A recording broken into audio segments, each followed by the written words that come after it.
breakups po, ng showing. Masarap ba, sir? Masarap, sinarapan nga. Ano naglalakay? Salamat.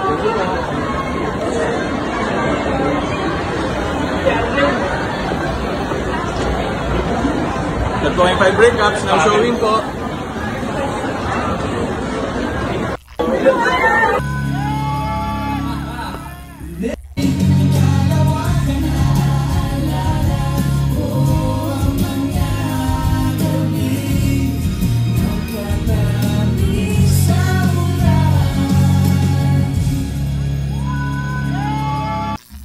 Welcome back mga kaaldab. Alden first on ASAP stage mga kaaldab.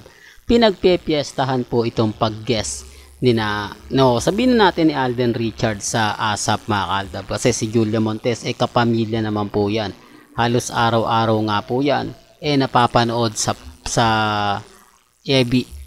ABS-CBN. Di po ba? Siyempre, alam nyo naman po pagkadating sa mga update, sa mga trending, sa mga viral, sa mga pinag-uusapan, talagang updated po tayo dyan, di po ba? Ito yung pananaw mga kaaldab na sinasabi ko at pinapaliwanag na kumbaga tapos na yung pelikula, na i-showing na, ilang araw na, todo pa rin daw po ang pagpopromote ni Alden, halatang hindi daw po ito kumita. Yun po yung sabi nila. Sabi ko nga po sa inyo, may kanya-kanya tayong pananaw, may kanya-kanya tayong opinion, di po ba? Hindi naman po natin pinipilit na ganito ganyan, etc.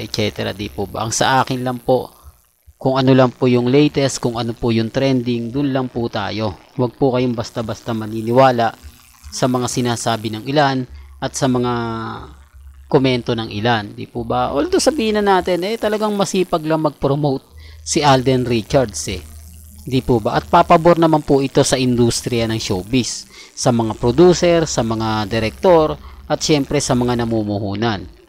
Di po ba? Kasi yung artista, bayad naman po yan Di po ba? Matapos man o hindi yung project, o kumita man o hindi yung isang project, ang mga artista, bayad yan.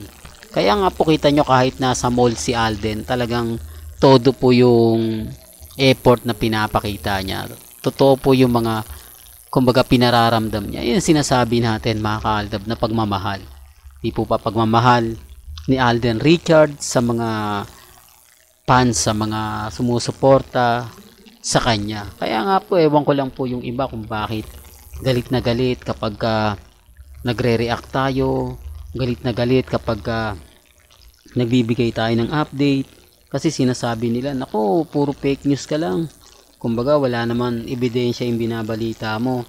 Okay lang naman po yun. Sabi ko nga, hindi naman po tayo namimilit Wala pong pilitan dito po sa channel ni Mr. Destiny. Normal lang naman po yung mga komento na nababasa ninyo sa Instagram, sa Twitter, sa Facebook. Di po ba? Kasi takot po sila na kumbaga maungusan ang pelikula ni Kat. Sa totoo lang po, sobrang marami talaga naiinggit kay Alden. Marami talaga mga artista ang hindi kaya yung ginagawa ni Alden. Yung susugal, di po ba? Yung tipong, kumbaga, gagawin ba natin to? Yung pinangungunahan mo na baka malugi, di po ba? Biruin mo, hindi pa po natatapos yung pelikula o hindi pa na showing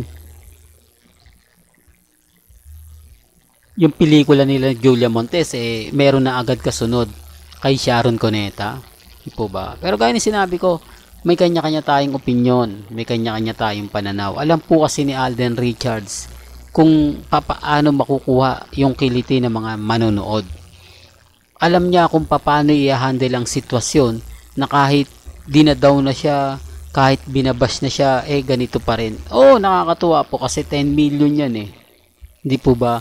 Pagkatapos na batikusan si Alden Richards ng mga army, mga main fanatics dahil sa ginawa nga po niyang pag-amin kay Alden Richards, ganito pa rin po nangyari. Ibig sabihin, walang epekto. Walang epekto po yung pambabash na ginagamit lang po ni Alden Richards si Maine Mendoza. Dapat babawas na yun di po ba? Dapat hindi na gaano tatangkilikin. Pero nga po nakakagulat dahil 242 sinihan ang nagbukas sa araw po mismo ng showing ng 5 breakups. Hindi po ba? Ako, may kanya-kanya tayong opinion ha. Sabi ko nga po sa inyo, nire-respeto ko po yon at ginagalang. Kaya ko lang po sinasabi yan sa mga nagko-komento. Pwede nyong ilatag po yung gusto nyong sabihin, kung gusto nyo pong komento, di po ba? Kaya nga po talaga yung istorya, maganda naman kung sa maganda, di po ba? Pero depende po yan sa timpla ng manonood. Depende po yan sa mga papasok sa sinihan. Gaya nga po ng pinapaliwanag natin, may issue nga po kay Alden Richards at kay Julia Montes. Todo daw po yung pagpopromote at sinasabi nilang fake news lang daw po yung 10 million. Dahil ramdam na ramdam mo yung kakulungan, ramdam mo na parang may mali, di po ba? Bakit pa na yung promote nila? Tapos na yan. O kung kumita ng 10 million, dapat pahinga na sila. Di po ba? Yun ang sinasabi nila. Hindi, dapat hindi na yan nagpo-promote. Tapos na Ang trabaho lang naman nila bago ipalabas. Tapos ilang araw na nakalipas, nagpo-promote pa rin po sila. May mga black screening pa raw si Alden kahit weekend.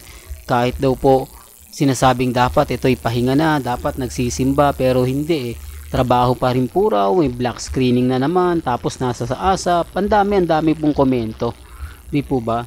Ngayon sasabihin na naman po ng mga dumadaan sa channel ko na ayan, halatang ano ka, basher ka ni Alden, halatang ganito, halatang main fanatics ka kasi binabash mo si Alden. Di po ba? Hindi mo alam talaga sa panahon ngayon kung sino yung kumbaga maniniwala sa iyo. Kasi pag once na magsalita ka pabor kay Alden sa pelikula ni Alden, agad-agad po sila nagre-react na Alden fanatics ka. Pinopromote mo todo ang pelikula nila Julia Montes at Alden Richards. Pero ngayon na binabatikos na may issue, sasabihin na ninira ka lang, sinisiraan mo lang yung pelikula ni Alden, di po ba?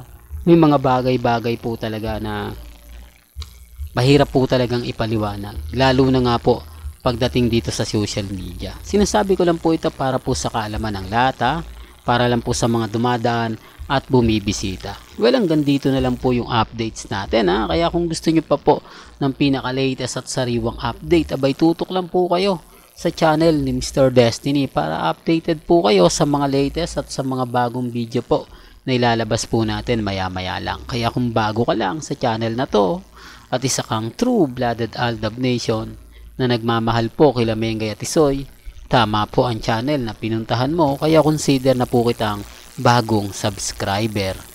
At huwag mong kalimutang i-share ang mga video po natin sa mga mami, sa mga titas at sa mga senyor. Hanggang sa muli, salamat po sa panonood at pakikinig.